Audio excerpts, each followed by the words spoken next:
Hello friends, welcome to LR media. గెలవడం కష్టం కానీ ఆ గెలుపుని నిలబెట్టుకోవడం ఇంకా కష్టం.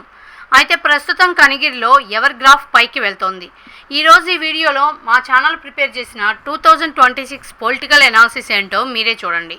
2024 ఎన్నికల తర్వాత కనిగిరిలో టీడీపీ తన విజయాన్ని గ్రౌండ్ లెవెల్లో బలోపేతం చేయడానికి ప్రయత్నిస్తోంది.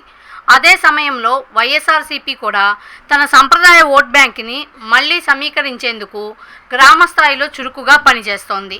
అందువల్ల ప్రస్తుతం ఇది ఏకపక్ష రాజకీయ వాతావరణం కాదు. రెండు ప్రధాన పార్టీలు తమ బలాన్ని పెంచుకునే ప్రయత్నంలో ఉన్నాయి.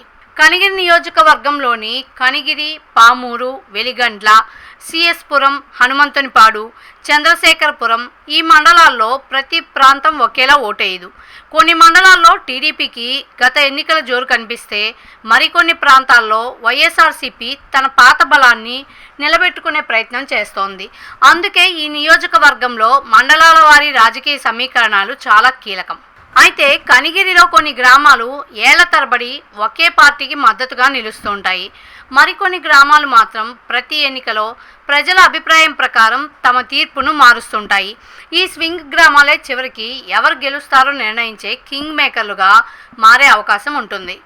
ఇక్కడ పార్టీ గుర్తు మాత్రమే కాదు, స్థానిక నాయుడు పట్ల ప్రజల్లో ఉన్న నమ్మకం, ప్రజలకి అందుబాటులో ఉండటం, ప్రజల సమస్యల పరిష్కారం, అభివృద్ధి పనులు మరియు గ్రామస్థాయి కార్యకర్తల బలం ఎన్నికల ఫలితంపై నేరుగా ప్రభావం చూపే అంశాలు.